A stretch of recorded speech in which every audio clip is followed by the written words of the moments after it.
how you happened to get the job with the NAACP at that point, you know, when you came back from the service. Oh, okay.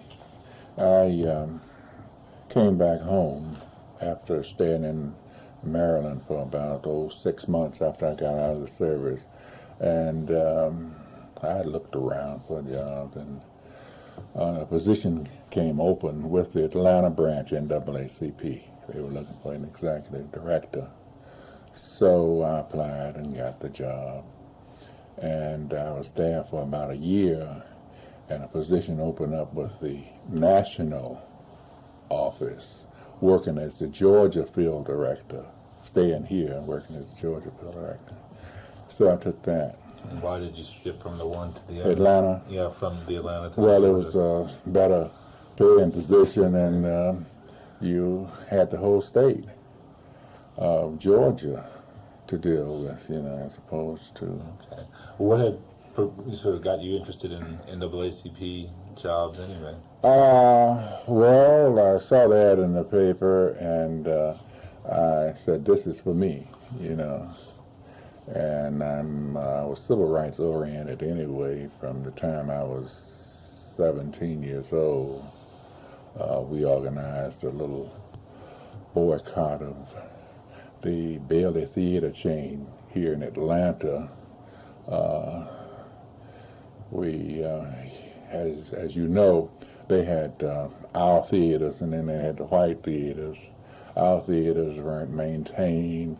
We got movies that were 3 years old, and so we wrote a letter to Mr. Bailey. Tom Bailey. No, I don't know. 81 Theater, right? Yeah, is that his name, Tom? Well, anyway, we wrote a letter to him and told him that we had a number of clubs in Atlanta. Everybody had jackets then. We were going to organize the clubs and boycott the theaters. There's the 81, Ashby, Royal, and the Ritz. And until they desegregated them. No, not desegregated. Okay. This was in 46. Yeah, we were just trying to get our place to be decent and bring us some good films, you see, and first-class film. So anyway, we met at the YMCA, Butler YMCA, our little club. It was called Modern Trend. Lorenzo Ben was president of it. Yeah, okay. And his sister was secretary. I was this was a club out of Washington High? Or Washington High, okay. Right. See, we didn't have but one high school then. That was Booker T. Washington High. But Howard was a junior high school. That's where Martin went for till the night came. So anyway, we were really bluffing in a way. You know, when we said all these clubs and blah, blah, blah, blah. So Bailey sent a representative out to meet with us at the YMCA. Our D.A. Reed was our advisor. Okay. Yeah, it was our advisor. And so they met with us, and we told, and they said, okay, we'll go along with it. Start bringing first-class movies, clean the theaters up, and blah, blah, blah. They did it. I know 1946 is the year when there's the voter registration drive here, and there's a Helen Mencken election, special election. Yes. I mean, how did what you were doing tie into this sort of? Well, I don't know directly, but it probably showed what you could do. My father, who was very active in politics, Republican, Abraham Lincoln, Republican, you know, he helped organize the Ashby Street voter registration group, and they were chiefly responsible for throwing the votes to her. Right, Ward 3B, right? Yes, Ashby Street, that's right. So, what was his name? Thomas J. Flanagan. T.J. Flanagan, the poet? Yeah. How do you, gosh, is he FBI? you know, Lorenzo there. No, I'm a historian of Atlanta, so I know. Yeah, well, I have a picture of him back there. And so your father had worked with the World. That's right. He was one of the founders, not a money investor, because he wasn't going to leave the post office. He wrote that column. He wrote up from Georgia. Right. It's poems. Sure. And he published a book. Okay. And then he took up painting. All of a sudden, when he retired from the railroad, he took up painting and painted pictures and lived to be 93 years old.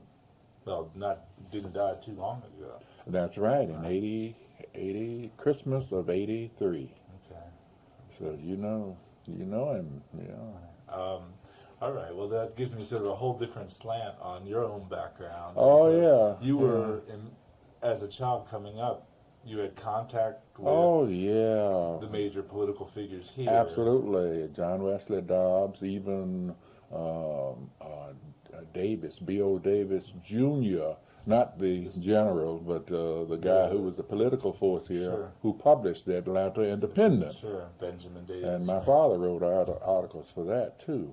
Okay. And W. Du Bois sat on my porch from Atlanta University when he was there. They talked. Mays on Ashby Street. That was one of the main thoroughfares. One of the better neighborhoods in those days. And not too far from Morehouse and Atlanta University. So you sat on porches then. The guy who Beaumont.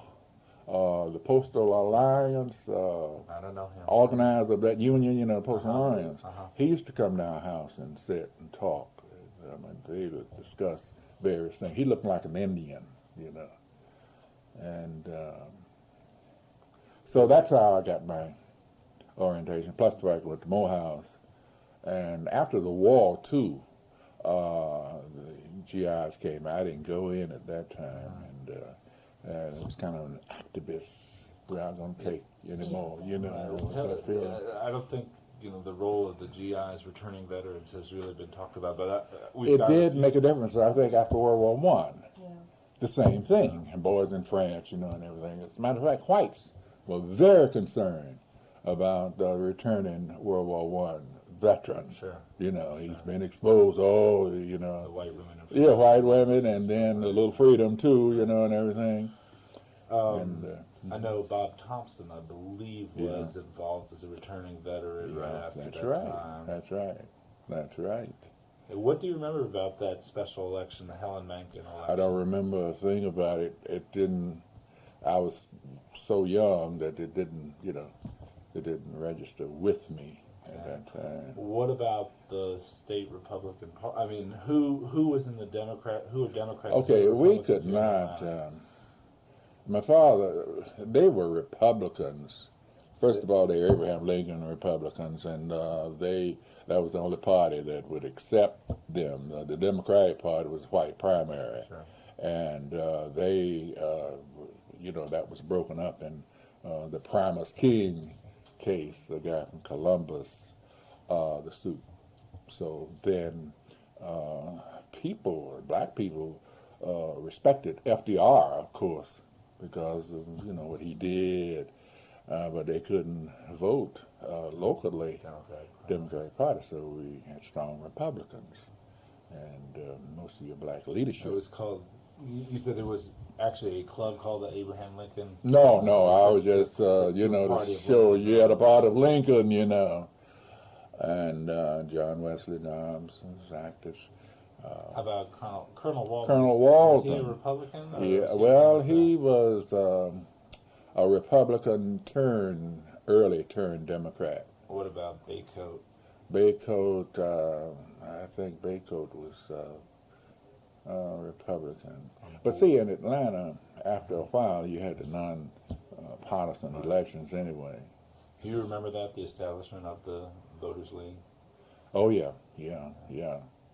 Vaguely, it was established, but you see, when it was established in 1940, 41, I was 12 years old. You see the point. 46, a big difference. I'm 16, and I graduated from high school at 17, and that's when you become. Do you remember anything about the effort to bring on black policemen and that? Yes, what I do you do. recall about that? I recall that the black leadership, as a result of throwing the black votes to Mayor Hartsfield, that gave us a lot of clout. And so we called on Al Marker. We met with him. When I say we, I mean likely I was young. Met with him and told him that we wanted black policemen. It was tired. People had to turn and walk. And so he agreed. And they set up the precinct at the Butler Street YMCA. And they hired around 9 or 10 officers, returning veterans. But they couldn't So get. some of the officers were returning veterans too. Yeah, Ernest Lyons lived. Right, He was a Marine. You know Lyons, Ernest, and J.D. Hudson and McKibben and McKibben, and so they and Perry, Clarence Perry. I know Billy McKinney was number 9. Yeah, Billy McKinney. Yeah, that's round. right. So, but they couldn't carry guns, of course, and they couldn't arrest white people. And but we thought that was a biggie. Those guys in those uniforms, and they patrolled the black neighborhood, of course. And had the separate precinct. At the Butler Street YMCA. Warren Cochran was very active at that time. So. I was going to say, I mean, you're a child, but still, who would you describe as kind of the inner circle of political activists here? Yeah, in the late 40s. I mean, who would? You had John Wesley Dobbs, you had Borders, you had C.A. Scott, you had Bill Shaw. He was a strong Republican. The Roof Garden. Roof Garden, right. And you had Milton Yates. Were they actively involved in? Well, not the business. They were behind the scenes, sort of. But you're talking about the people John Calhoun and Warren Cochran, Daddy King. What about sort of the younger types like Jake Henderson or people who were a little bit younger than in that group? Bob Thompson, Jake Henderson. They were active too. I'm just naming principles, the actual membership of it. Right. Or what about Grace? Grace Hamilton, of course, yes. I know that, a lot of times in black communities, the women are usually very powerful people behind the scenes, and I've only heard you mention 2 or 3. And I was just wondering, how much force did they have? What kind of role? Atlanta was still down south. The women had their auxiliaries and bridge clubs. But now you had Grace, who was politically oriented, but they were behind the scene, Dorothy Bolden, Dorothy, of course. She was the secretary. She was a young woman then. She was the secretary. She prides on that too. That's the first thing she'll tell you. She was all the men there, and she was the Republican. Oh, the Republican. So she was an active before she formed the domestic work. Oh yes. Okay. And you mentioned women. I'm trying to think of. You had strong women. I know back in the 30s, if I'm not mistaken, early 30s. So you mean Eugenia Hope, the wife of John Hope, helped start the classes that they had. They held these citizenship schools. I don't know if you've ever heard of. And they had a reading club too, where they would read and discuss books. Miss Pitts. You had some names like Pitts. Carrie Pitts. And I can't think of more. You had a lot of intelligent black women, Spelman and Clark and what have you. But it was mostly the men in politics. First of all, the women couldn't vote. Well, wait a minute. Well, yes, they could. What am I talking about? Yeah. Anyway, but you're saying on the political front, at that time, it was mainly men. Okay. How did you all hook up with Ira Reid? When you wanted to challenge Bailey's theaters? Well, we met at the Y, And there was an assistant there by the name of Freeman, Mr. Freeman from New York City. He was Cochran's assistant. And he was our advisor initially and throughout. And he brought in R.T.A. Reed. And that's when he gave us his advice and what have you. What other sort of evidence did you have of the veterans coming home? I mean, you mentioned that, and I think that that's something that's been underplayed in accounts of that period, and maybe you could flesh that out. Oh, we had a bit more. incidents where veterans would challenge white-only places. What are you referring to here? Terminal Station is one place. You recall an episode. Yes. Is that during the war or after the war? That was during the war. What do you recall Some about would that? refuse to go to the colored side. The black waiting room. Yeah, black waiting room, go to the white. And, What do you recall about that? well, there were some pushing and shoving and beatings and arresting. You know, some people were arrested, and some were just, it was handled, you know. What about the buses at that time? They were segregated. Yeah, I mean, was there any kind of similar challenge? Not until Borders and the Auburn Avenue. The Love Law. Yeah, right. They challenged it. Okay. Huh. But you recall a challenge at the terminal station during the war? Mm-hmm. I'm going to turn this off. There have been some other places too, but you know, they didn't put it in the paper. They just dealt with it, you see. I mean, this one at terminal station was a little bit more of a The guy cause. he was really beat up, you know. So it got around in the black neighborhood. All right. Well, moving up to 66, when you become head of the chapter here, who did you succeed in that capacity?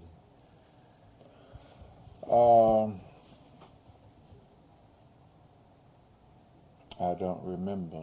Maybe you could describe then. I know we had a president, Albert Davis. You know, not Davis, Albert Davis. He's president.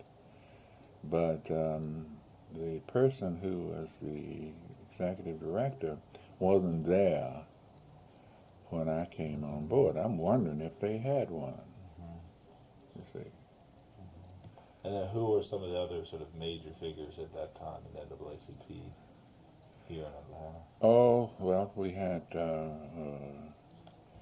executive board. Well, Ruby Hurley was here, the regional director for the NAACP. And in 66 you had, well, Albert Davis, C. Miles Smith, Dr. C. Miles Smith, Williams, Dr. Williams taught philosophy at Morehouse. Sam Williams, he was running the press. Matter of fact, C. Miles, Sam Williams, and Albert Davis were all at one time presidents of the NAACP Atlanta chapter. And John Calhoun, of course. And he had been involved in the early 50s with the organization, right? That's Wasn't right. there It some was C.L. story? Harper. The state of Georgia passed some law that you will turn over the registration list of members of the NAACP. And he refused to do this. And so he was arrested, you know. Did Georgia's refer? I know a lot of that occurred in Georgia and Florida and so forth. Right Alabama. after- Yeah, Alabama, the NAACP was Segregation. kicked out of Alabama. Yeah. Ruby Hurley had to move her office here to Atlanta. And that's when they formed the SCLC.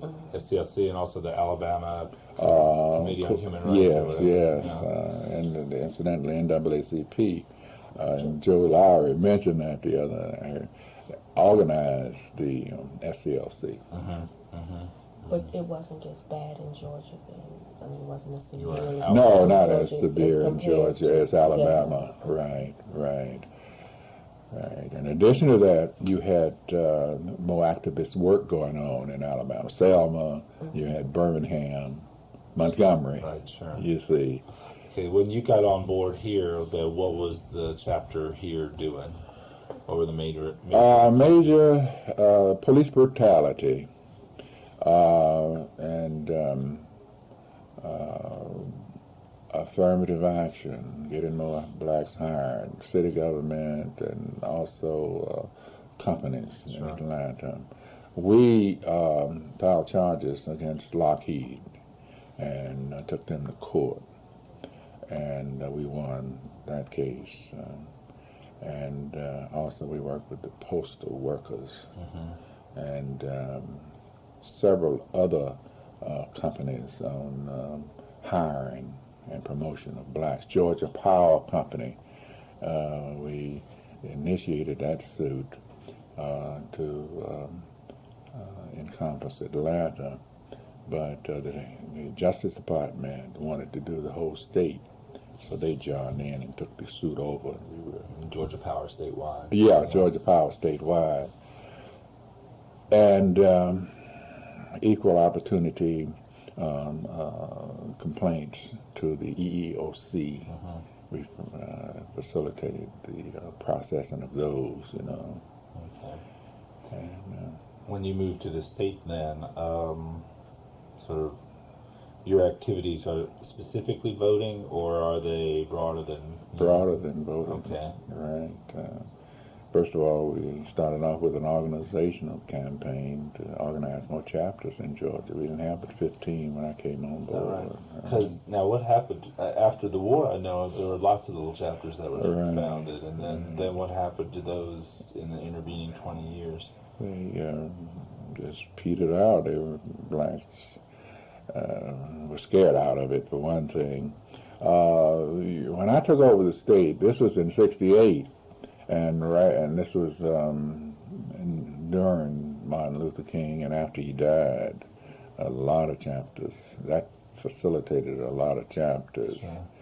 Everybody felt brave and they wanted to do something, and so they organized NAACP chapter. So I spent my time traveling all over the state, organizing and maintaining and dealing with complaints.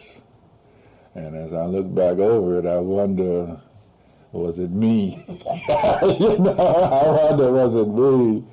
Because it was very dangerous. And at the time, I guess I didn't realize you're doing it, so you don't think about how dangerous it is. But in addition to that, I didn't have anybody with me but myself. Usually SCLC, the other people, they had 2 or 3 of them. They'd go in, and that was a lot of comfort. Although they could do it in 3 as well as 1, but you felt a little better. And we worked with SCLC, and we, formed coalitions on certain things. They had good troops, organizational ability for marches and boycotts, and they had people that could stay in the community. I couldn't stay, you see, because I had to move on around their next place. But they had people that they could bring in there, and they'd stay a month, and sometimes it would take a month. And in Twiggs County, and that sheriff was a hard nut, and he refused to hire a black deputy. That's what we wanted there. And so we decided to put pressure on the merchants. And so we did. What's the town? Twiggs, Jeffersonville. Okay. Right, below Nathan. Yeah, and so we had a good leader down there, too, William Bond. He's on the county commission now. He's gone. And so we boycotted and marched and boycotted and marched.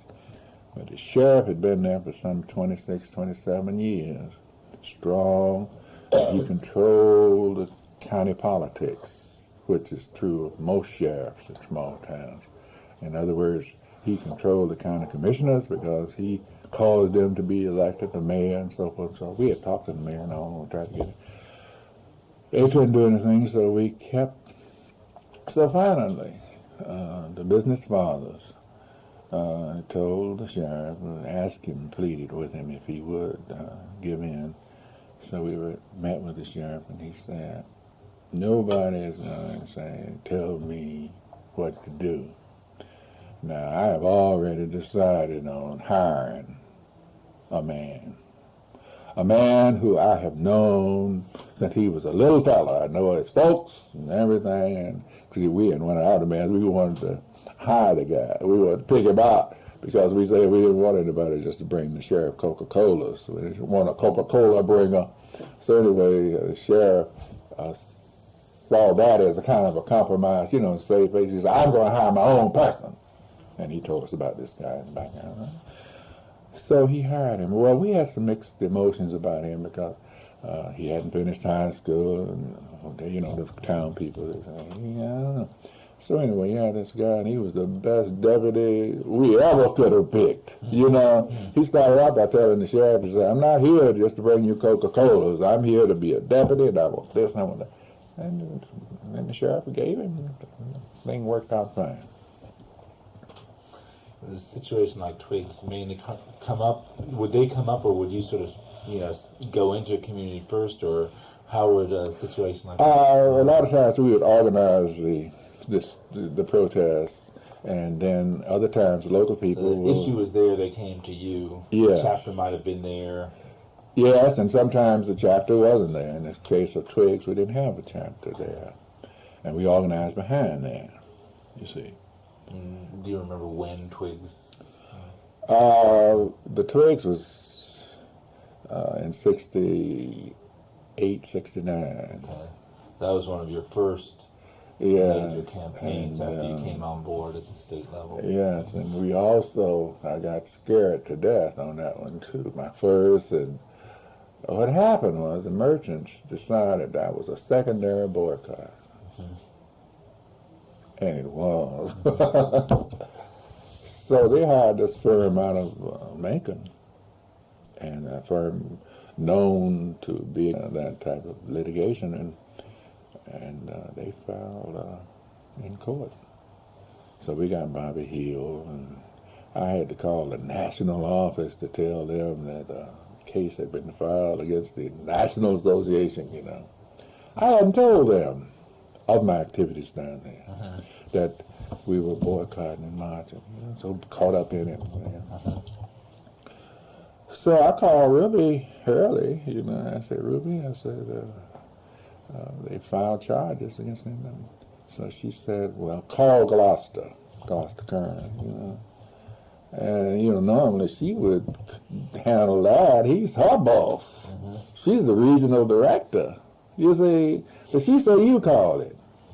I called him, and he says, who authorized that? And I said, I did. And he said, don't you know you're supposed to get permission and blah, blah, blah, and blah, blah, blah. In Savannah, we had to pay out $85,000 down there, and you're supposed to let us know so we can tell you how to do it to keep from getting sued. So anyway, it turned out that they decided not to go through with that suit. The merchants didn't, because we told them that we're going to organize a solid one. They said, we don't need, you try to put us out of business. And the local people told them, said, we're still not going to buy your meat. They had to throw out a lot of meat and stuff. And so they said, well, and in addition to that, the sheriff has agreed. It's this moot, you know, it's a moot. So they backed away from that one. They scared me to death. No kidding. Yeah. From national, here I am, a new kid on the block, you know. And so we went on from that to other protests. Twigs, as far as you can remember, might have been your first of the big campaign. It was. It lasted. We had SCLC down there. That was another thing, too, they were concerned with, because Savannah, we got burned down in Savannah because it was a coalition. Panthers, SCLC, and see the Panthers and SCLC. They would grab grocery bags of people, intimidate, and everything, and went in the store and broke some things up. Who did they sue? They sued us. You see. Because they probably saw it all as one. Well, yeah, NAACP has testified we were the only people with money. Right, who could be. Yeah, SCLC didn't have any of their Panthers. So they took us. We settled out of court, $85,000. Do you know details about how that Savannah settlement came down? No, I don't. I know WW Law would know that. I heard that it might have been through pressure from some of the people connected with branches of national firms, who Could have been. came in, and signed an integration agreement or something. Right. But you don't know anything. No, that was before I became field director. Right. Really. How did, I noticed, in previous things that we did, and a lot of things that I looked at, how did the Panthers and SCLC, SNCC and all of them get involved? Did they just decide to come in, or were they invited in by SCLC and NAACP? Well, in a lot of cases they just came in, and in a lot of cases they were invited in as shock troops. By whom? By SCLC and some local. Some of those Panthers had people in the community. There were Panthers in the community. Where are we talking outside of the cities, or are we talking And right there in the city. in cities? In cities, in but towns. not out in the country. Well, in the country too. And they had some here in Atlanta who would go, But then when they went, they would talk about the philosophy, and they, recruited people. But a lot of times, I would use the Panthers. I would go. We're trying to negotiate with the mayor on some things, and he's a hard head. And here I am, tie on, suit, talking civil, and everything, polite. And so what I would do, I said, well, I heard that the Panthers are coming in town. And do you want to do business with me, or do you want to do business with them? Or we'd rather do business with you. See, burn, baby, burn, and all that stuff. You didn't want that there. So a lot of times the Panthers weren't coming in. Matter of fact, they were just about out of business. But I would use. They didn't know it. Right. They didn't know it, and so we used that. In terms of that kind of local grassroots community campaign and effort, so how would you describe the style of the different types of civil rights organizations and the approach and so forth and so on? I mean, if the range of SCLC, SNCC, NAACP, sort of how would you describe how the different groups compared and contrast? Well, SNCC was just about out of business at that time, but SCLC was still hanging on. Maybe we're talking about after King died, of course, and the money. They didn't get the money in at King. The money came in, but Coretta got it. And she said it was for King, and all that money that was sent in. So she started the center. But anyway, they were really hurting financially. And what they did was they would go into a community and live there and have mass meetings 3 times a week, 4 times a week, take up collection. And that would provide them with some money to pay their bills back in Atlanta. They had a place to stay there, and food and everything. And so they Jose told them that you have to make it on your own, sort of. There's no money for payrolls. Whereas the NAACP, NAACP, we relieved in organizing chapters to do the work. Because I told the people that I'm not going to go see the mayor for you or go see the sheriff. I said, you're going to train you. I'll train you what to say. I said, but the people will have more respect if you went, because they could easily say that he is from New York City. They'd have me from New York coming down here stirring up trouble, saying these people down here happy, and you're the one that wants this, you know. So what I did, we trained, and said first you start off by looking right in the eyes, into those blue eyes, you know, and that we rehearsed everything. What are you going to say? We'd have a woman to get emotional, tell her at some point in time, you're going to say, I can't stand any more of this, and something got to be did. You see, don't use good English. Say something got to be did about this, you know. And so we just orchestrated a meeting, you see, and we a lot of successes. And to get back to what you were talking about, but SCLC would come in and blitz, do one thing, and then they're gone, and the leadership's gone. And then things will revert back to the way it was before they came in. But if we have an organization there, they can, with committees and everything, they can watchdog and monitor. where does the vote fit into overall state strategy? You know, Registration and then out to elected vote. officials, right? Yeah. First registration, then getting people to vote, Right. and then elected officials, and sort of maybe To do, right. how Well, that fit in with an overall state strategy. Okay, the overall state strategy was, well, we need an issue. You see, black people are issue oriented, you know. Whenever the black got beat up, whenever something happened dramatic in the community, they called us to come in.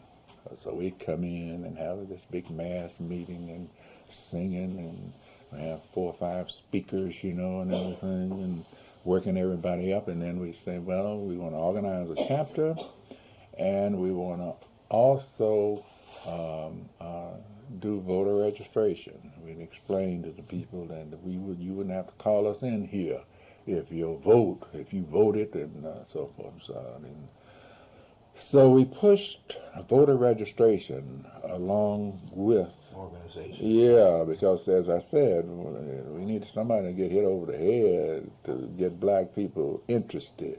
You see, a lot of apathy and fear. But that type of dramatic occurrence would spur them to do things that they wouldn't do under normal circumstances. And so we pushed, but we ran into roadblocks on registration because they says, okay, they have to register at the courthouse, then register at City Hall. So it's hard enough to get them to the courthouse for the county, you see, because that was a symbol of oppression.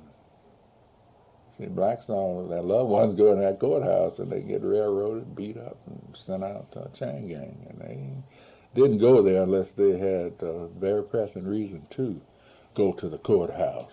You're bored, you know, and bored this and bored that, and, you know, waiting.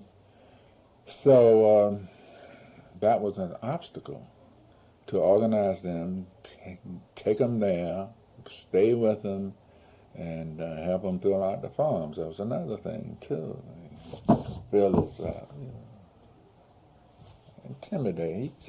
He can write, but, a lot of people have trouble filling out the forms, They'd gotten away from the old interpretive Constitution, So we found it necessary to go to court to press for community registration. Concerning what communities are you talking about? Well, so what are the first, communities that? The specific Yeah. community. Yeah.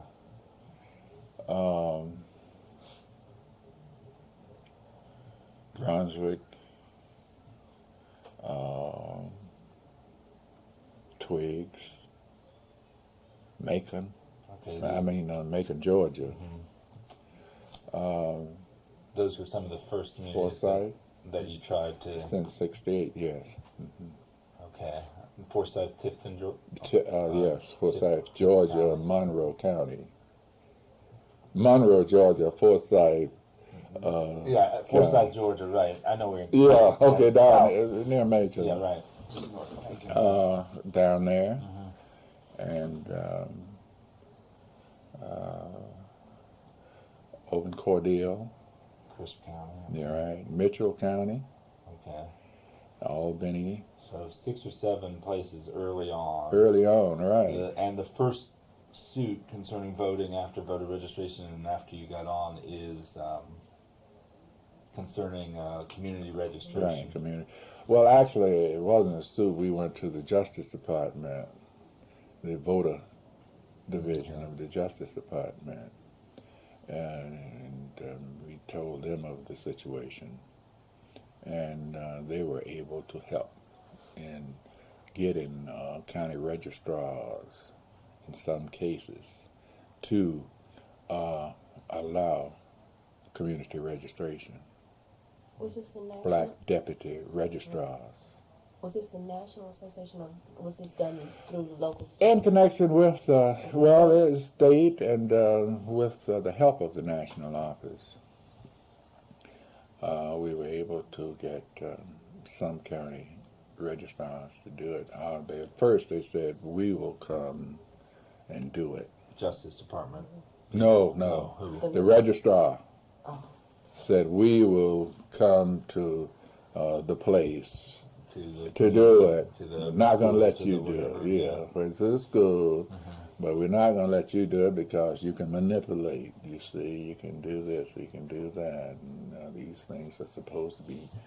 You're not supposed to make a list of people that you register. You see, and so that was a breakthrough because if we could get them away from the courthouse, and where did the the state election supervisor or the Secretary of State's office or the House governmental affairs, sort of where do those, what kind of role do those folks play? well, you had Frances Duncan. Yeah. She helped. She had a lot of power. She knew all the registrars, and she would interpret the codes. If they say it can't be done, we would ask Frances if she would call and tell them that it can be done, you see. And she would help in that. So how would you describe your relationship with Frances Duncan? We would ask her to do this, But you're saying that she was at least She, sympathetic. yeah, see, Frances, let me tell you about Frances. Frances really started working with us sincerely after Max Cleland and his predecessor, Poythress. yes, went into office. Okay, well, what about with Ben Fortson? Not with Ben Fortson, because we didn't have the statewide clout then. Ben Fortson was Secretary of State. So, but after Poythress went in there, and he was appointed, he had to run again, you see, and he could count the black votes. So he could tell Frances, now Frances, what, blah, blah, and he would also get on the telephone and call registrars and so forth. And so he helped us. But that's only the last 10 or 12 years. Yes, I mean, Ben that's Fortson right. was in office until the Well, 70s. no, there was very little going on prior to the Voting Rights Act. Right. Rule. I meant, we're talking, but from 65 to the mid 70s, while Fortune is still Secretary of State. How would you describe Francis Duncan's relationship or attitude or activity? It was typical. It was typical. First of all, you can't tell me what to do. And secondly, why should I? I'm not quoting her. Right, the attitude. It was, well, spank me. Well, you're saying that because didn't have any clout. you're saying, correct me if I don't have this wrong, but you're saying that because once Poythress really, seeks out the black vote, in his election, and then Cleland after him, that the word comes down and that there's a shift in that office to be more, to cooperate more, or to take more initiative in enforcing election laws, absolutely, and procedures, and so forth. Right. That's right. Okay. So it ties in with the political clout, the vote. And now this practice of keeping the registration at the courthouse is a widespread one. So how did you choose these particular communities as the ones to notify the Justice Department people on? Macon, Forsyth. Because of the activism of the local people there and the potential of electing a black, you see. And that's where they fought that hard too, because of the population, the voting population of blacks. Right. Well, we'll get to that whole thing in a little bit, but so maybe you could talk about some of those communities. I know in Macon there's the Randalls. Bill Randall, Senior, right? Yeah. And then J.C. Hope, the state conference president of the NAACP, moved from Brunswick to Macon. You had... Brunswick had a chapter for a long time. Yes, Hope and Geneva Line. Hope was president. So, and she was an officer of state law. She was secretary under Hope. At one point they had his president and the secretary coming out of Brunswick. Yeah. And what kind of activity had gone on there as, in terms of voting? Okay, Vernon Jordan, who was my predecessor, well, it wasn't my immediate predecessor, but Vernon Jordan went down to Brunswick and with Mrs. Lyde went from door to door. This is pre-Voting Rights Act or you're talking, let's see, 64, 65, no, you're talking right after the voting, right. And he would go to Columbus and do the same thing. How did they target Brunswick? Cities. He would, where you wouldn't get your head just beat up too badly, and, he'd target where you had blacks who were not as afraid. And correct me if I'm wrong, Brunswick also had some white state representatives, Bernard Nightingale and Charles Gowan earlier in the 50s, who were perhaps more moderate too. And I don't really recall know. that, but I would imagine we had, I guess Macon had some too, mostly you said Augusta and what have you. But, okay, and you said Columbus. But they couldn't do anything if the registrar didn't want to do it. Right. You see.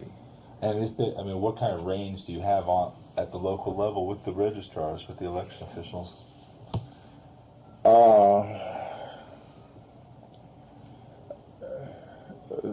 We threatened to go to court, and we got the Justice Department, Voter Rights Division, to go down and talk to them, and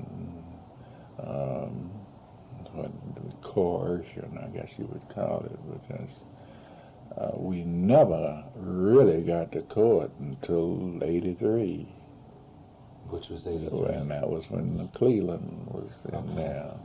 That's, as I recall. You never got to court? We never took a case of registration to court until 82, 83. Which was which case? That was, we took the Secretary of State's office as well as county registrars Across the state, or was across it the okay? state court With on the issue of community registration, on the issue and hours of and right hours.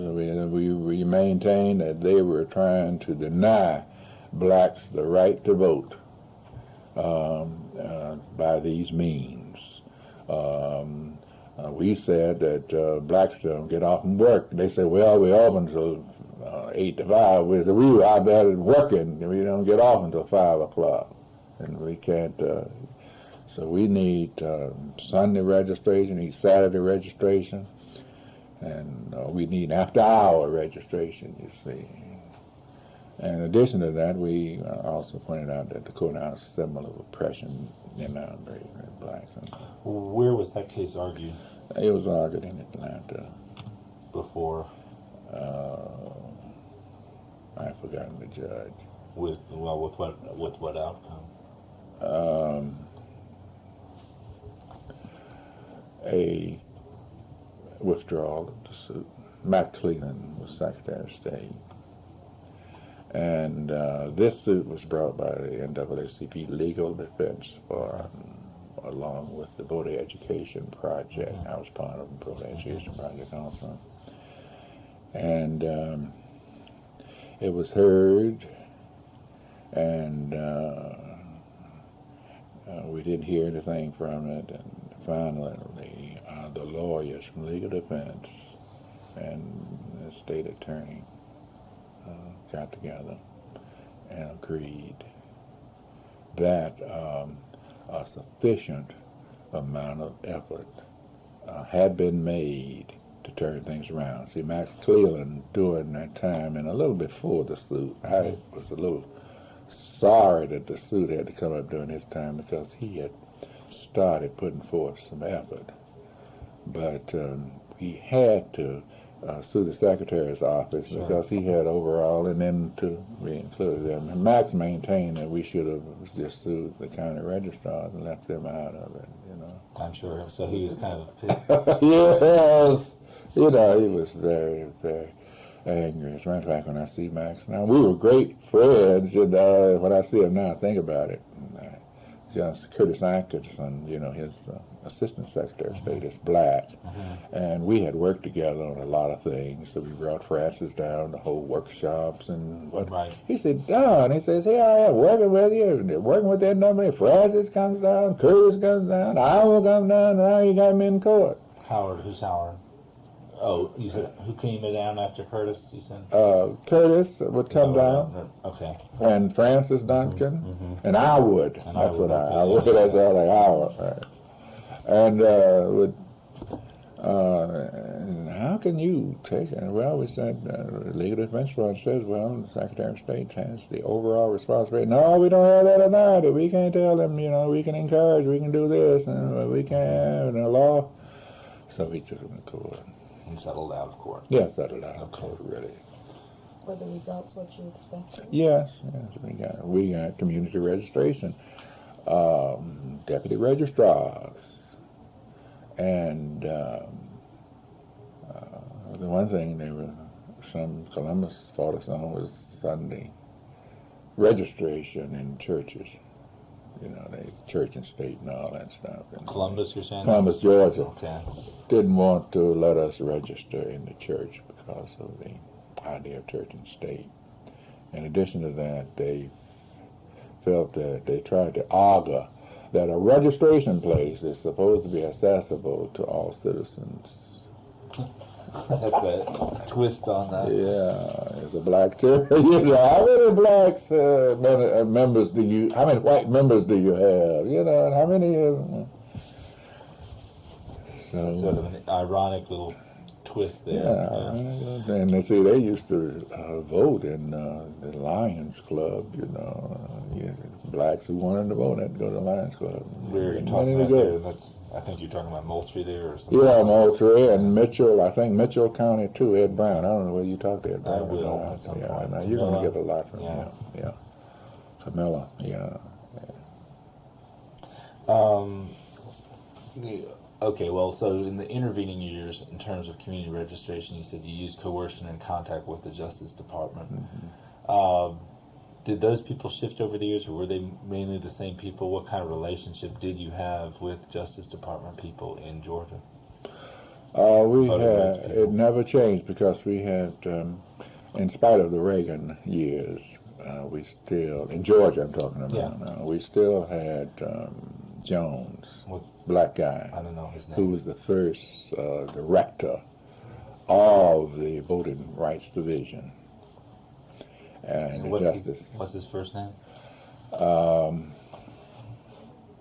Jones. I'll think of it. I just Okay, can't and think he of was it for now. the state He's of still, Georgia. he's still there. No, he's for the whole United States. Okay. The head of the voting The division. head of the voting Right. division in Okay. Washington, D.C. And we would invite him down. He was black, and he did workshops for us, you know, and so we had access to him. We'd pick up the telephone call and say, look, why don't you just have some of your people to call the registrar and, you know, say, blah, blah, you know, and we're thinking about coming down, and maybe he'll change his mind, see. And a lot of times that worked. Are we going to send people to observe us down? They don't want that. Nobody likes people coming in looking over things. You might find something. So we knew that. So we got him to say, we're going to come down and just look over your registration list, your jury list. So the approach was good to go right to the top.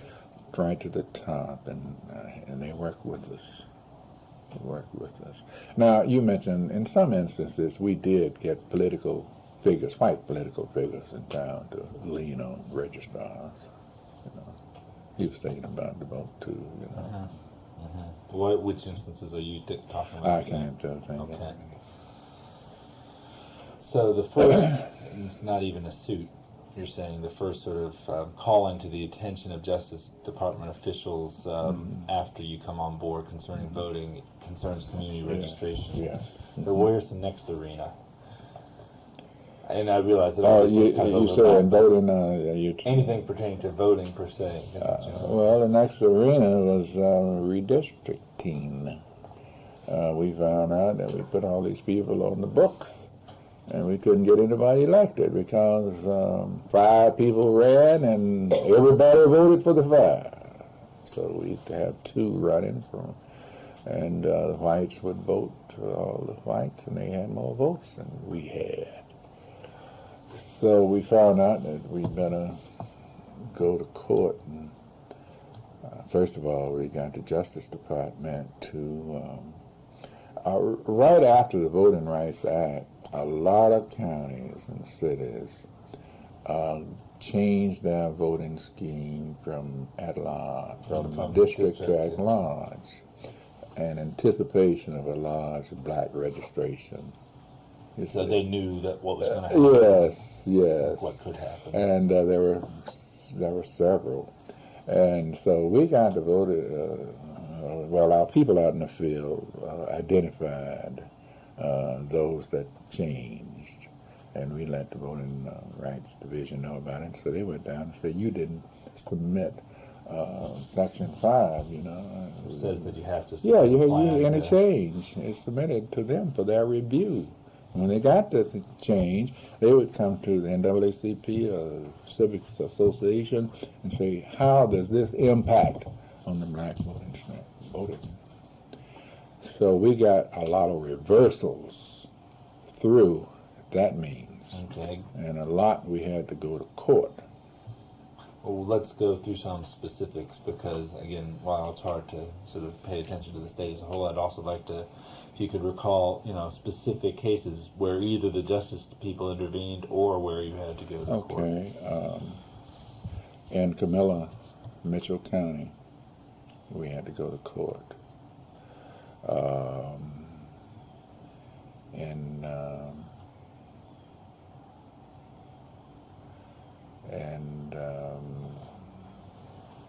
There were about 15 or 16, and I can't think of.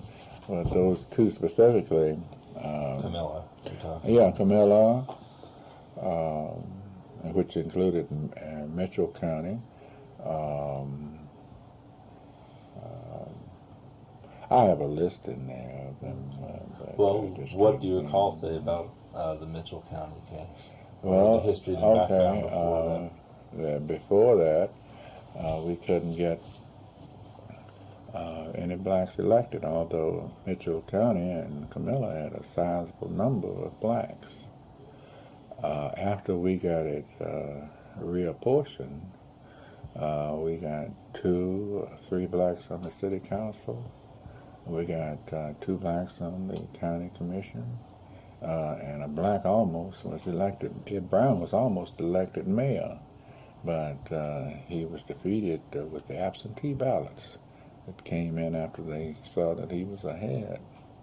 And I think he lost by 6 or 7 votes. What year is this, roughly? Roughly, that was in 78. Okay. 1979.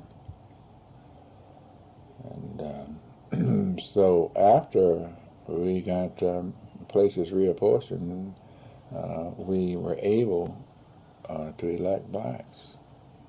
Cordell, Cordell, Georgia is a place. Tipton.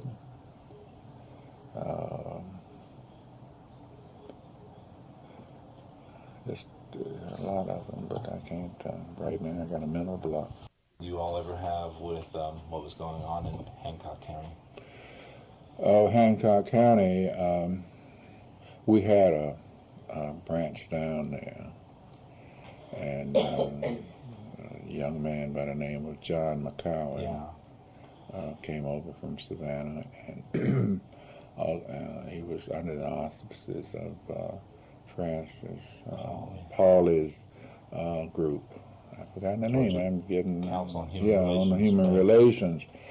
So he was one of the field people, and he went to Sparta, and he stayed with the branch president, and he worked from his house to organize voter registration there. And he was able to incite the blacks. Hancock County is about 80% black, right? And he got them on the books, and they elected 2 blacks to the county commission. Next thing, they had 3. The county ordinary, Young, is her name. She's married now. I forgot her name. She's still the county ordinary. Then the clerk was elected, and they took over the county. Dr. Green, they kept him on there. He was moderate, sort of, and then they wanted to keep 1 white on there anyway, but they could have gotten that too. And John McCowan, of course, had that Echo. The house. No, what? Echo was economic. Oh, yeah, right. And he had the fish pond, catfish pond, and development, housing, and everything. A lot of money went down there from the governmental agencies. And he was going like Jesse. He was really doing some things. But he had an airport there with a plane. I stayed there a week. We were organizing in Warren County, and they told me that they would suggest I didn't go into Warren County. Blacks told me, and I agreed. So what we did was, now the blacks there did the protesting and the picketing, but we met in Hancock County near John McCowan's retreat down there, near the fish pond.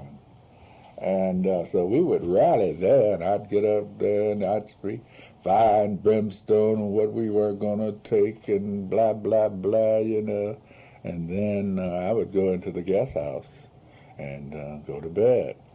Although it was dangerous there in a way because they would have killed John. And they would go back and do their picketing. And it was better for the local people to do it anyway and to be up front, you see. And but they had a sheriff over there Sheriff Dye. Warren County, who had killed his mother. As a matter of fact, he beat his cousin up. His cousin was in the House of Representatives, and they got in a fist fight. You know, they're political power boys. You know, and Dye would kill 2 blacks a year, whether he needed to or not. You know, people driving through from Augusta and from the north and coming down through there, he'd stop them and they'd give him some lip and he'd shoot them. We took him to court too. We almost got him, federal court, and we almost got him, but we missed him. What was that? But we changed him on killing a black. Okay, on a brutality. Yeah, brutality. But you know, after that he changed, and we were able to get some state troopers hired, some black state troopers, and one was assigned up there, and he came to us one day and he said, you know, I work out of his office, and he sure is fine. He sure. I said, is that Roger Dye? He said, yeah, Roger Dye. And so it seems that he changed, you know, After the court. after the court, because we almost came close to getting him. In Mitchell County, the same thing, where Ed Brown is.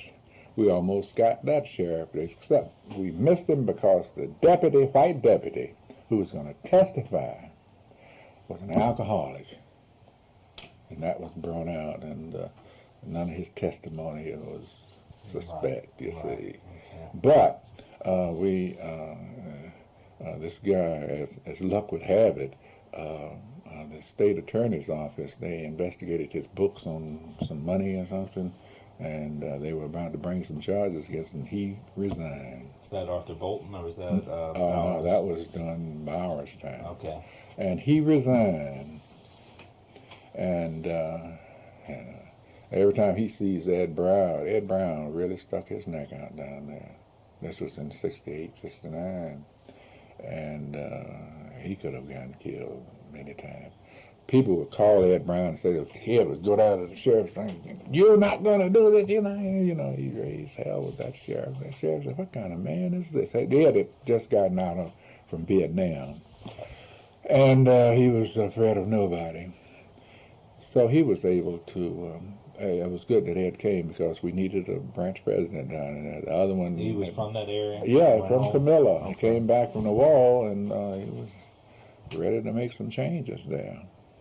And he came to Atlanta, and we had lunch at Pasco's, and he said, you're going to teach me everything you knew about civil rights. I'm going home and turn that place around. So we talked, and I went down. I slipped into Mitchell County. One time I parked my car in Albany, and there's a little 19-mile stretch there that you come out. Albany down. Oh, yeah, there's so many places where they could lay for you, you know. And they'd take me in there, and they'd take me at night. And then when that sheriff wanted me real badly because I was on the radio blasting him, you see. And he heard it, you know, the Georgia Network and everything, Yeah. and I was saying, and he had never seen me, but Ed told me, he said he sure would like to get his hands on you. And I called him a raw racist, you know, and blah, blah, blah. And he had a couple came down to bury a relative from Detroit or something, New York, somewhere.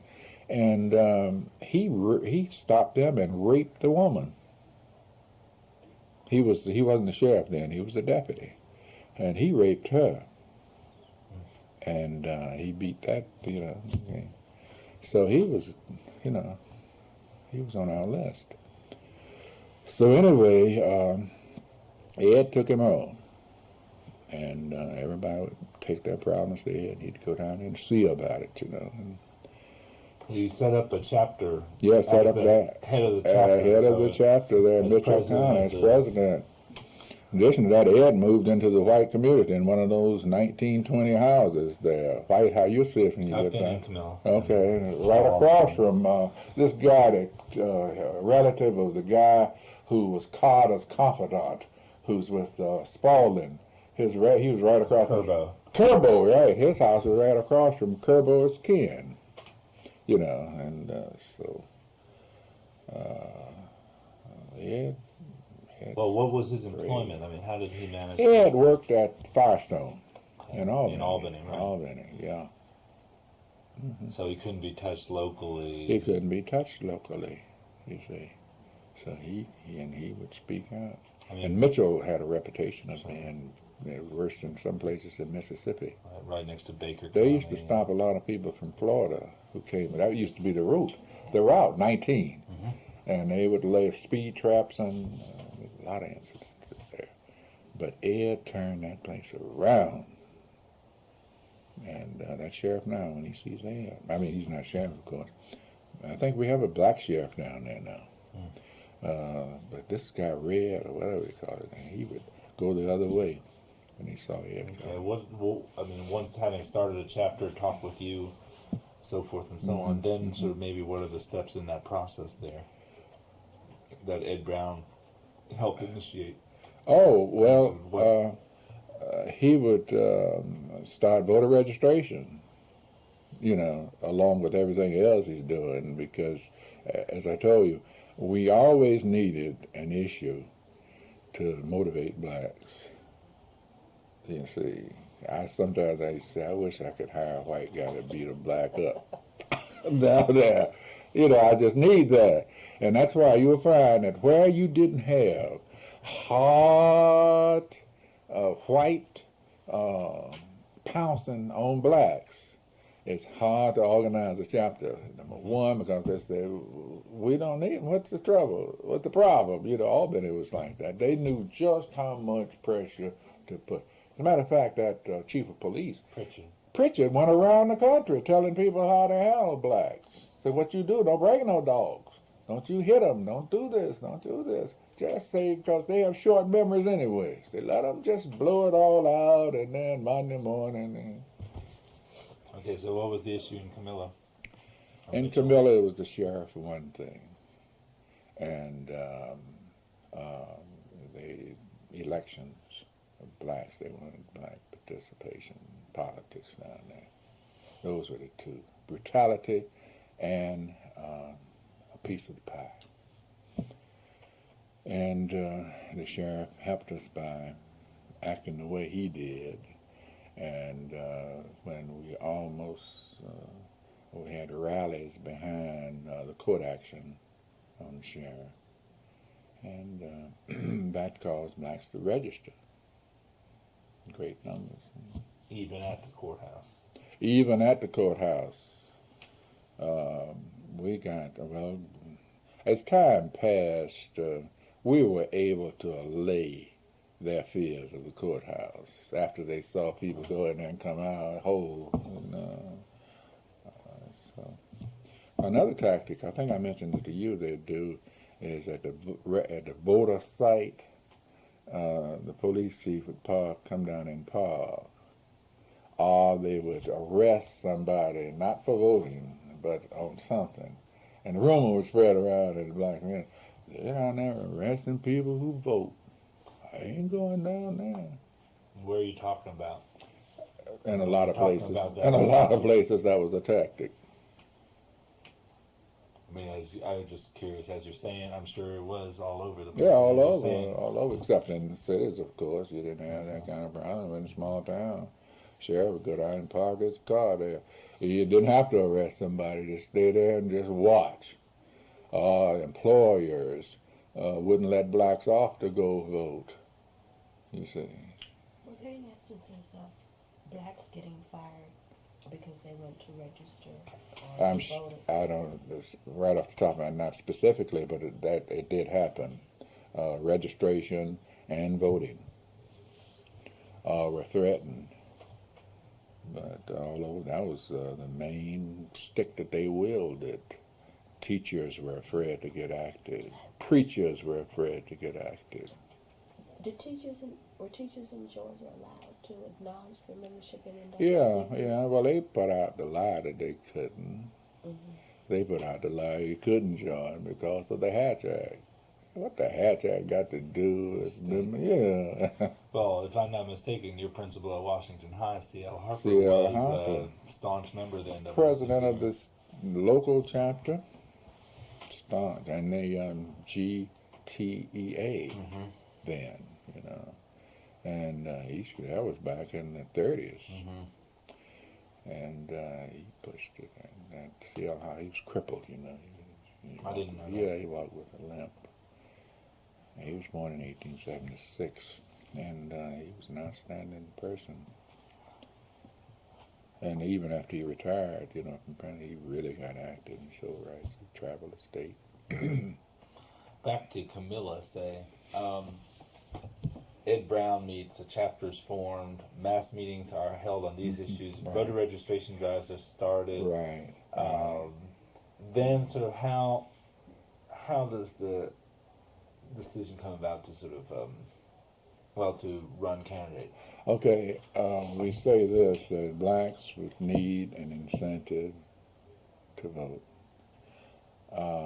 We might, according to statistics, we can't elect one, but we can generate interest if one ran. You see, it was kind of hard to say. We used the argument, well, you can influence the white, you see.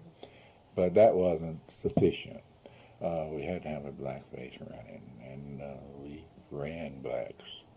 The most important thing of the whole thing was getting out to vote. You see, we naively thought that once we put them on the books, civic pride and everything, they'd get out. They think of 1,000 reasons not to vote on election day, and some fear. And so what we did, we had to organize, get buses, and we organized carpools. We paid taxi drivers money, you know, half fare, pick people up. And when are you talking about in terms of when you all made a sort of a strategic decision to really emphasize turnout as well as registration? When we started losing them, a lot of blacks were purged. We would put them on the voter registration list, and they were taken off in a couple of years. So So we time-wise, said we're we talking just early wasting our 70s time. or something? Yeah, like that? 70s.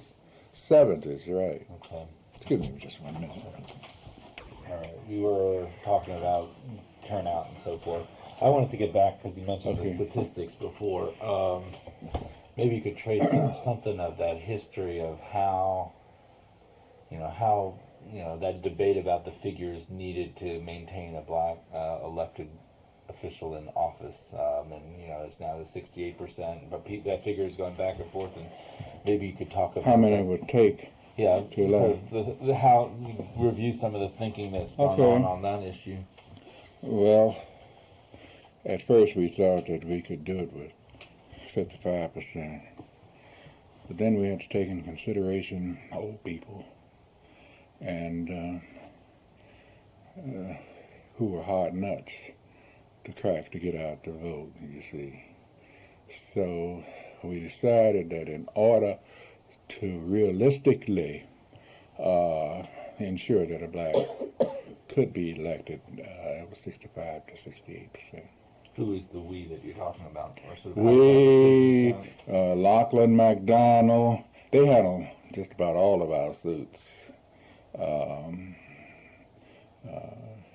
We decided that, you see. And what is sort of the argument that's been presented to sort of underpinning that? Well, underpinning that is this, that the historical factors, blacks were denied the right to vote, intimidated, and old people, they won't vote. So we maintain that the only way we can do it because of the historical situation that we are coming from is a 68% population, voting age population. And even with that, we would have to get them on the books. So a lot of kids, we had to insist on voting age population because blacks had a lot of kids. And there were a lot of old folks living with, And So this is mainly before the courts or before the justice system or the justice this was department, or- before the courts. Okay. We had the same thing here in Atlanta in the 5th Congressional District. Sure. We batted that around. This boy up here in Cobb County, I was glad to see him lose Joe this Mack time. Wilson. Yeah. Tell me about his role in that, because I've heard different stories, but Well, he was chairman other House reapportionment. Yeah, and he was the one who was saying and done. We can't make exceptions. What you have to do is get your people registered and get them out to vote. Why should we make that 65%? You know, and he used the word nigger too in some of his dialogue. You know, Well, wasn't that one of the things that the Justice absolutely, used that was quoted. We quoted that in the brief. It was Dorothy Felton who had heard it. Yeah, Dr. Felton. And ironically, I'll say this: my good friend Tyrone Brooks, after all of this was over, when Joe Bank called in his marker, I guess he had done some other things for Tyrone, you know, in the legislative process. Right. And Tyrone went over there and tried to muster up some votes for him. You know, to black votes. Election. Not this last one, but the one before. When he had, and ignoring the fact that how adamant Joe Mack was. You know, he was saying the man changed and tried to show where he voted on welfare this and welfare that. You know. But we said a leopard doesn't change its spots, which it didn't. You know what he said about Marta coming up there, gonna bring those people up here, those we, you know, bums and criminals up here. We don't want Marta up here. So I was glad to see that Republican. Beat him. You know, he changed districts in order to avoid that thing, and that guy still beat him. 37-year-old guy. 37-year-old. Well, let's go through the different reapportionment struggles that you've been through and talk about your input, the organization's input, and your sort of observations of that process in the 70s and then in the 80s reapportionment at both the State House and congressional level. Okay. The input was that the NAACP could get the plaintiffs in the suits because of our outreach, and now, you know, we had the community people, and we could get people to agree to be plaintiffs in suits. Now you're talking about redistricting as well. Yeah, the legislative. Yes. Okay. And so, in a lot of instances, we would run a statistical analysis voter education project. Okay, this would be VEP. VEP, and they would come up with possibilities where we could elect blacks. Jerry Wilson, you know, would get his little thing out and draw and decide how it should. Yes, how we could draw it in, and where we could get one, possibly two, one, and influence the white guy who ran in the other. And so. And this would be done before, well, after the census, but before, you know, somewhere, say in 1970 or 1980, say, between 1980 and 1982, when the actual decision was made at the State House level. Right. So you would be working in advance. In advance to present our plan, because they had a young lady over there in the state capitol doing it, but she was working for them. Who in the reapportionment office, state reapportionment office. So we established relationships with her, Jerry, and what they would do is say, you submit a plan, they'll submit a plan, and we meet and make a compromise on it, you know, because we had them over a barrel in that the Justice Department had to approve any plan. So rather than go through all the hassle, they would get us to agree to something, and usually it's what we wanted, you see. Jerry would draw a plan and say, this can go this way and that way, leave 4 here and no more. We won't go for the incumbents. Sometimes you say because that's all the guy's worried about his own neck in the file analysis. Sure, right, and then we'll fight it tooth and nail, right? So that's how it was done. It was a coalition, VEP, ACLU, NAACP, to include our national office. They didn't have the ACLU received money specifically to do reapportionment cases, and they were happy to do it if there was a possibility of winning. They just couldn't initially. They couldn't take just anything. You know, they had to show that a black could get elected and so forth, so on, so. But what we did was we would then have the blacks invite Lachlan and Neil down to meet with them and tell them what could be done and what research they could do to save them time and everything. We want you to go and to the newspaper office and research and get articles on when blacks ran for office and lost. You see, that's what we're going to present. Yes, we tried under that system and just can't get elected, you see, in that line system. So we did a lot of the research work for ACLU. NAACP. Yes. Or voter education. NAACP. VEP, ACLU didn't have any chapters. They depended on Okay, us. so your local chapter's going to local. Right, local newspapers, right. yeah, and going to the courthouse and doing research there, and what have you. And then, okay, you submit a plan, in other words. And we would submit a plan. Now, I'll tell you what else came up in the meantime when they saw that we were serious. They would say, well, let's get the legislature to pass a plan. The House Speaker member, blah, blah, representative is going to introduce a bill. We say, well, what does it look like to pray? Well, we have to meet on that. And we'd meet and draw it up. And if it's acceptable to us, we say, okay, let him introduce it. If not, we go into court. They have to spend money. Okay. And we win. And the thing about it is they heard our success rate caused them to capitulate. So who's the they and the them that you're talking about? Oh, county leaders, You're talking about legislators, yeah, county, city, whoever we asked, said we want, we want reapportionment, we want district elections.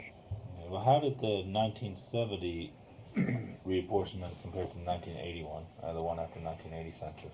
You're talking about the one where we got the fifth and well, the last one it was was 80, all good, really. all 80. and Al Scott, right. I mean, and what and I was wondering how that one compared to the previous, reapportionment, after the 1970 census. In other words, how did the NAACP's preparation, involvement, and so forth? In the 80, we were more active and better prepared. And we had ACLU with money to do this thing. Prior to that time, we didn't. What are some of your recollections about and you were still the field director? The field director, right. What are some of your recollections about all that discussion about the fifth? Well, I wrote a letter to the Justice Department as president of the NAACP, telling them that we just can't go with the plan as submitted, and we would like for them to come down and tell them that they're not going to approve it. See? Before it's passed in the legislature. Before it's passed, you see, and that it's just whistling in Dixie, you see, the pass thing that y'all are not going to pass, and we will have to bless it anyway. So they leaned on them, and our black political people got with them. And are you talking about Julian? Or who Julian Bond, yeah, Julian. As a matter of fact, Julian wrote my letter. And saw my name because I was out of town. I will say that. It was long. I liked it too. It was about 3 pages. And he pointed out, so that's how that was done. We had one lady who was against it, of course, and I'm not going to call her name. And she felt, she agreed with the white folks. The state legislator you're talking Yes. about, who's now retired. Yeah. Okay. And she took a lot of flack and heat. She had to defend herself in an indefensible position, you know. I felt sorry for her, really, because you see, there's some blacks, white folks just like. You know, they don't like me. You know, but there's some President Mays, you know, some people, the white folks just like initially and from then on. And then there's some that they don't like. And Grace was not an Uncle Tom. Her father, you know who he was, Sure. Mr. Towns, Professor Towns.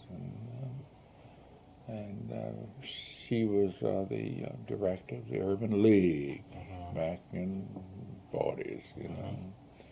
But she got caught up in Murphy, we like you, and we invite you to this, and we yes, and we'll call on you to give us recommendations for certain positions, and you know, preachers in small towns were used that way too. Sure. You know, and so when she had to she took the position that we didn't need 65. Why? Just need to get them registered and, you know, get them out. We don't need that, though. What do you want? You want them to give? We don't want them to give.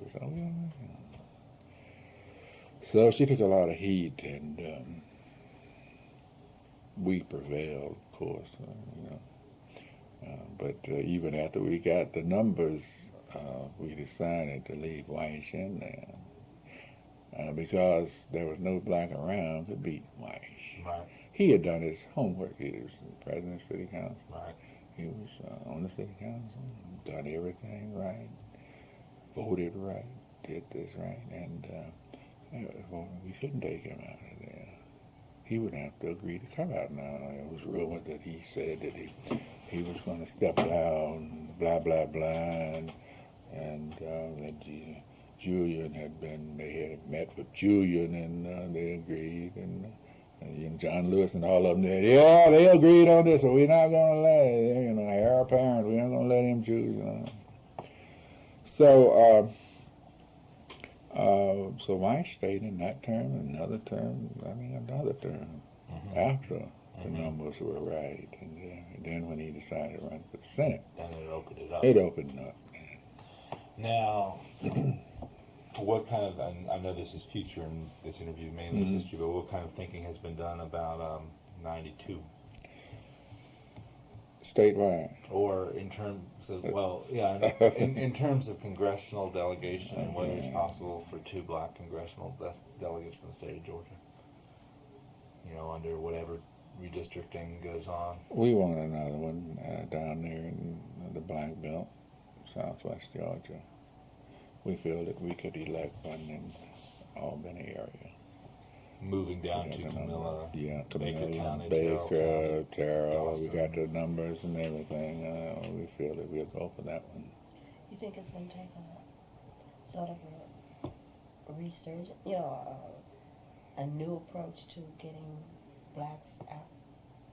Well, I don't mean to get them out to vote as much as to educate them. Because one of the things I've noticed in this one is that the media blitz, I think, kept a lot of blacks from going out and maybe voting as much. And I'm just wondering if you see that as a future need that the NAACP and other black churches and organizations could fulfill as the teaching and stressing the blacks. Right. Great emphasis is going to have to be given to education. Now you're talking national, aren't you, as well? National, and the Jesse Jackson thing and what have you. Not just, you know, just national. I haven't dialogued this with anybody, but this is my thinking on it, that it will come up, and this is my thinking, is that we, as far as the national scene is concerned, I know you're interested in Georgia, let me just throw this in, we cannot afford to follow as Jesse Jackson in '92. What we're going to have to do is start registering in the the Republican Party. Some of us are going to have to become Republicans, or we're going to have to not let any one person say that they can deliver our vote. It's going to have to be that presidential candidate is going to have to go out and vie for the vote, so that some will say, yeah, we like you, and some will say, blah, blah, blah, so that if he's elected, we will have an input. They say, oh, look, you put us in there. And it appears to me that the way the Democratic Party is going, that they're not going to elect a Democratic president, you see. And so we can't afford to just plus the fact that a lot of whites leaving the Democratic Party. A lot of whites don't vote Democrat, you see. We're the loyal bunch, and we can't elect anybody. We don't have enough votes to elect anybody. So if the whites are going to leave the Democratic Party and go to the Republican Party, we better find something good about the Republican Party and latch on. Some of us should be over there. So what I'm telling you now, it's about time for a two-party system nationally. Locally, it's a different story. We're still in control down here, and if you're going to get elected, you better be a Democrat, outside of Cobb and Gwinnett. We don't have any blacks up there anyway, but in southwest Georgia. See, blacks are in the political process down there. Things have changed. Sure. Things have changed in small towns too. After the big fight to get blacks registered and to get blacks elected, they coalesce with the white politicians. You see, and so they go to meetings with them, and they deliver certain votes, and they have favorite candidates and what have you. So it's almost reached the point where it's an ideal situation, political action-wise. And that's why a person like somebody from New York City, Chicago, can't go down into a community and tell this black politician what to do unless he wants him to tell him what to do. You see, he's aware that he has the troops and he has the soldiers to get the votes out, and that your beautiful speech doesn't mean anything as far as the actual work it takes to get somebody to the polls. So my follow-up question then would be, what difference has that made, say, in South Georgia, in terms of the life of the community, in terms of goods and services provided, in terms of access to county jobs, in terms of etiquette? Right. Well, they're seeing that now as a result of participating in the voting process, political process, that blacks are being hired. The county jobs. County jobs, deputy sheriffs, Schools, city halls, schools. And the blacks know that it's not from the goodness of anybody's heart, it's you make people do things. How do you do it? Political action. You say, I'm going to withdraw. What about services, though? I mean, this whole Keysville episode points out that without a tax that's an base, aberration. there's some real... That's an aberration. That's not a typical case. That Right, Keysville, they decided not to disband, the government and everything many years ago, and then the blacks wanted to bring it back into focus. Well, they finally did. The whites didn't want it because they own just about everything. They have to pay the taxes, you see. But I'm talking about in some Midland places, Okay, but I guess my question is still, though, in places that are still impoverished, the county's still poor, black elected officials get into power. Can't deliver. Pardon?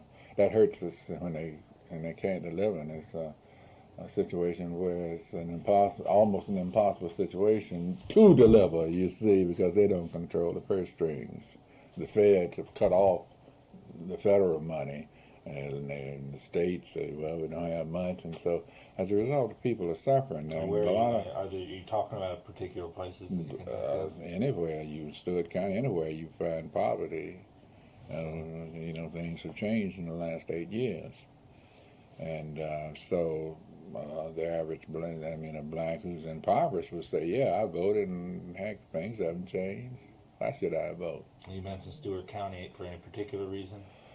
Because that's one of the poor, that's where my father's from. And he told me that if a crow flew over Stewart County, it would have to pack a lunch.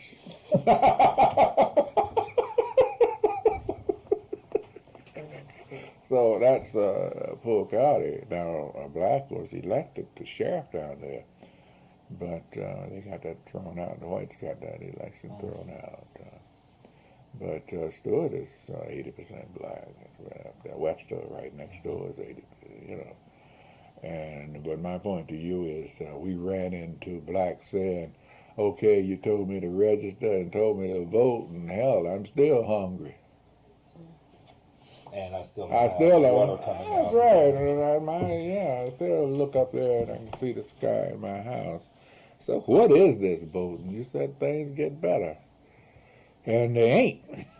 You see, that's And how do you respond to how that? do you respond to it? Is that we got to keep plugging at it.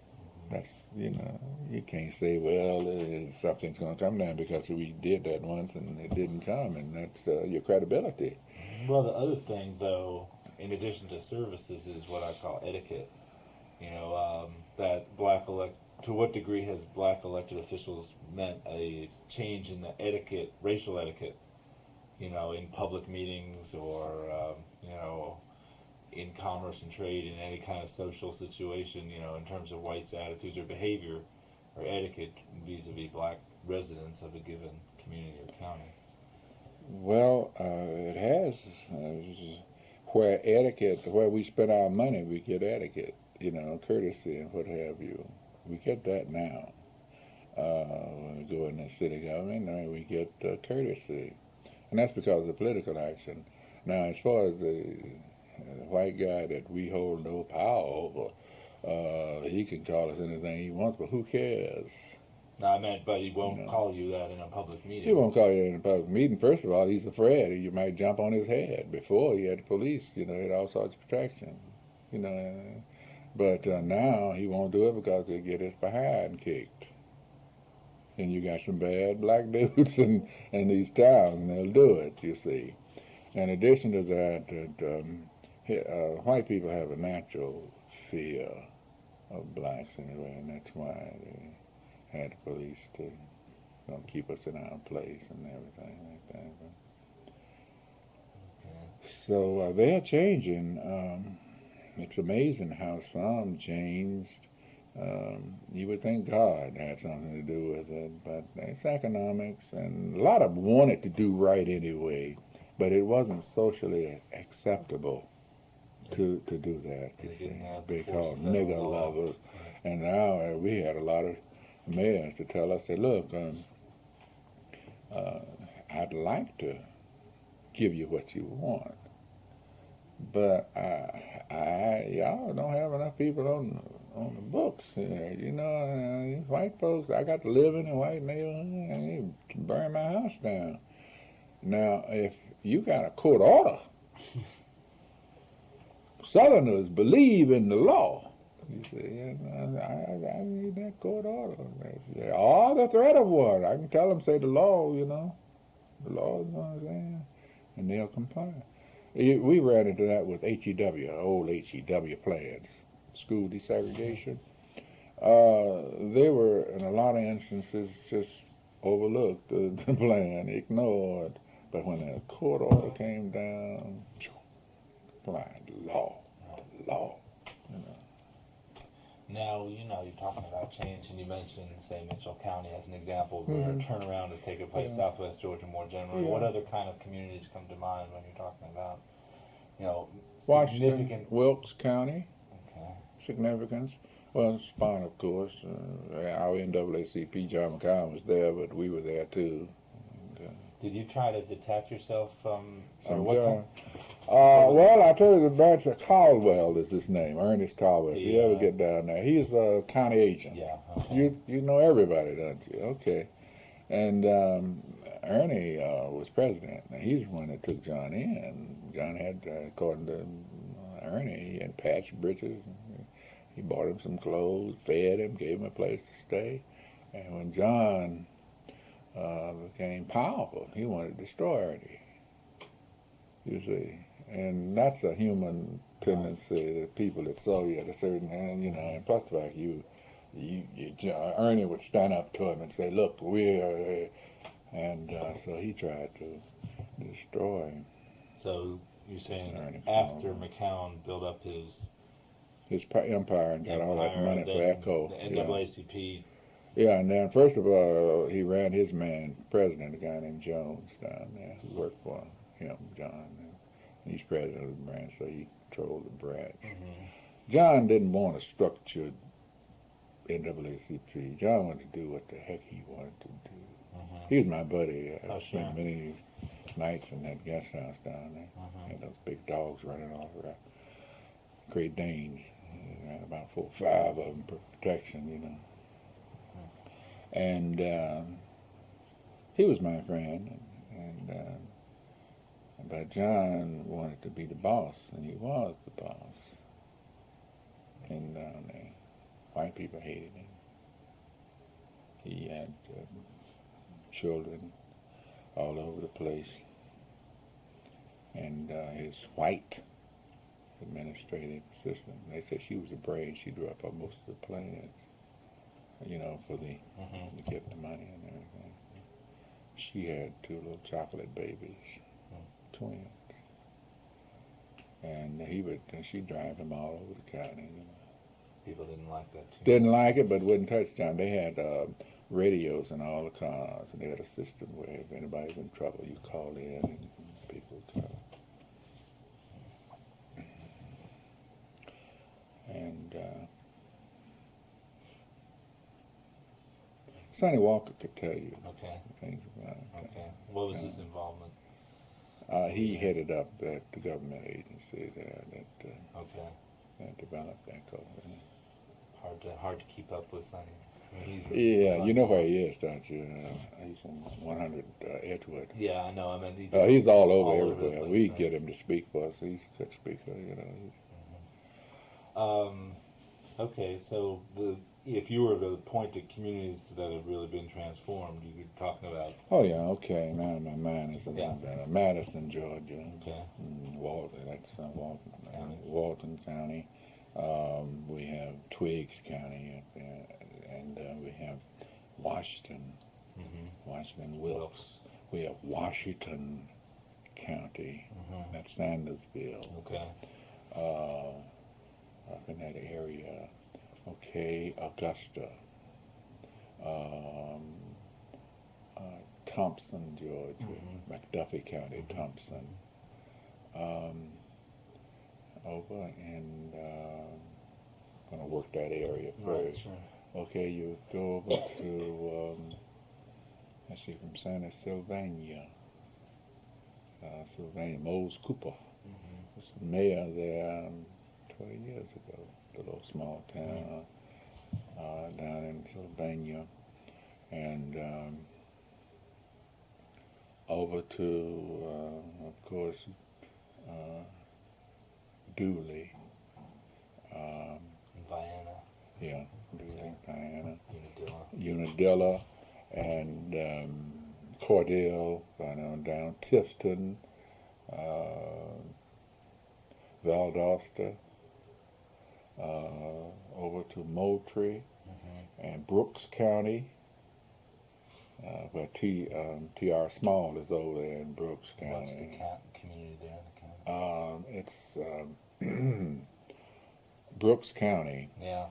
and I forgot the name. I have to admit, I'm of not that it. familiar Yeah, with it's not much one of it out county there. there, one city there. Right. I went over there one time, and doggone, usually I try to avoid police. Oh yeah, Greene County, Greensboro. Yeah, right, Greensboro. sure. Union Point's and I went over there to speak. to Greene County, you're talking about. Yeah, Okay. Greensboro, Greene County. And I went over to speak, and the president is principal of school there. He's been an activist for a long time. Eli Jackson? Or? No, Breeding. Okay, I've heard of him. Yeah, William Breeding. Mhm. And so he said, "Oh, you want to see some of the country?" I said, "Yeah, I got there early." So we was driving around. So after a while, he fed up. Hey, you! I want you to stop. And it was a police car. And he tooted his horn, and he said, do. And he pulled around and the guy stopped. He jumped out of the car and he said, Mrs. Man said that you all have been hanging around her place on Saturday night and arresting those blacks that leave there, and we want that cut out. No, I wasn't in the mind. I want it cut out. And the guy said, well, okay. So I said, Tom, this is a new twist. Usually I try to avoid the police. I don't want them to know I'm in town, and certainly, that was one of the things we used to do is never get stopped. You get stopped, that led to something. Mm-hmm. Who are you? Why are you down here? Right. Let's go off to jail, So don't get stopped. When you get in town, do 15 miles an hour. Don't go too slow, though. You get stopped for that, but do 15 to 20 miles an hour and get on through. So that's what William Breed, and he could stop that guy.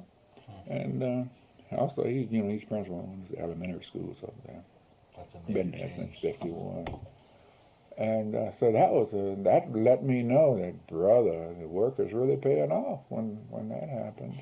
That was recently, or how That long was ago? in 82, 83, 82. Okay. I was going to ask, speaking of different... Rome is another place to Okay. change. Rome, Cartersville. That's Parks, the funeral home. Parks, but Parks, Parks is a political animal. Yeah. Talbot, he was Talbot, But the real work was done by the local NAACP man in Cartersville. Bartow County, he helped the white police as well as the black police. They had a case there that he helped them with, and so registration is there. Now, you don't have too many blacks over there in that area, Marietta and Bartow, but they've turned things around.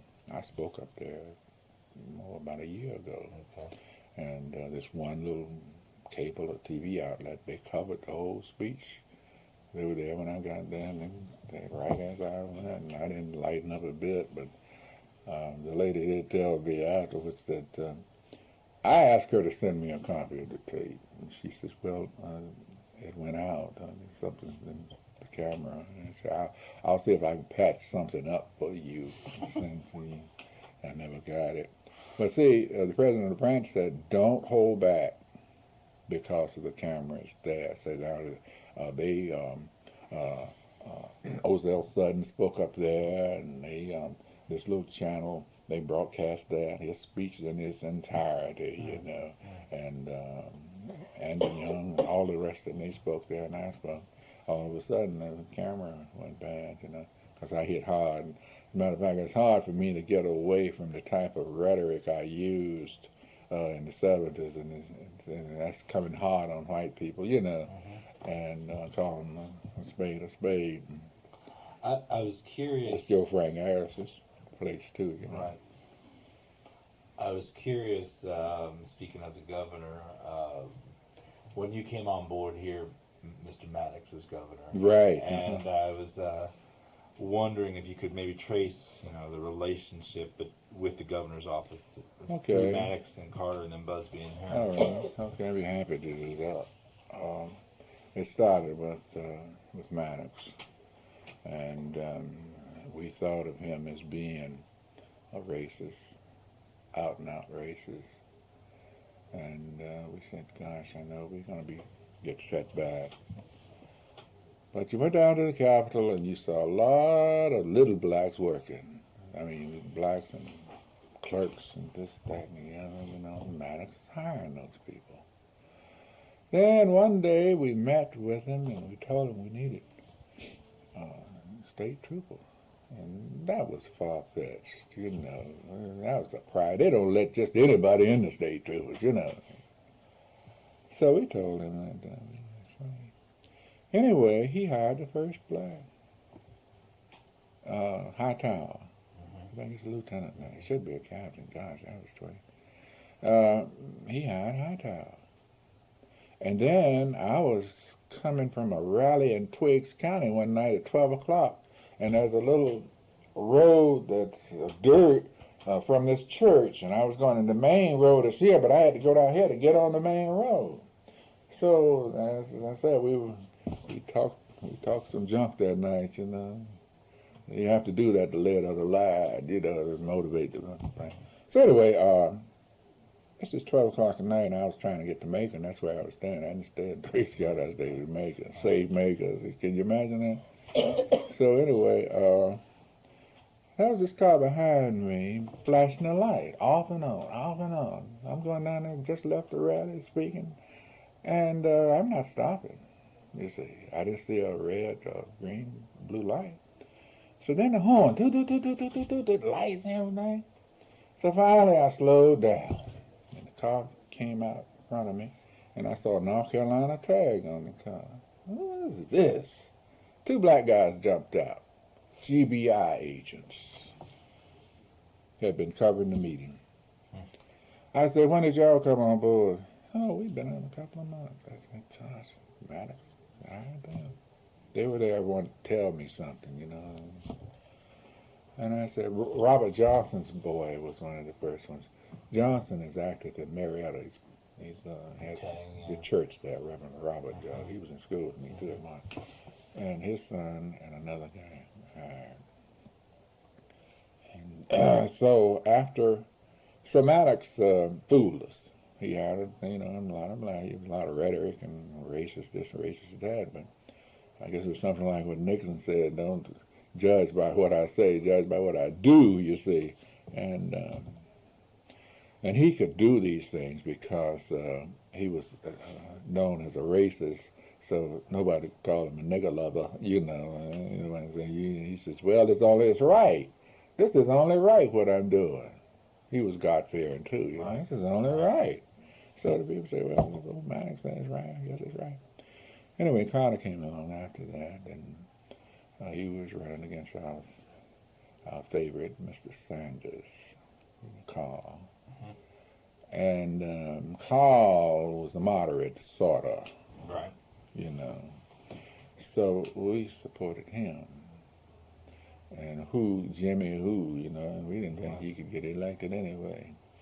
He spoke to us. He came down to one of Robin's, to one of our conventions, and I'll forget it, and asked Reverend Hope if he could say a few words to a group of us, and that he would like to buy some steaks, and, you know, buy it down at this motel we were in.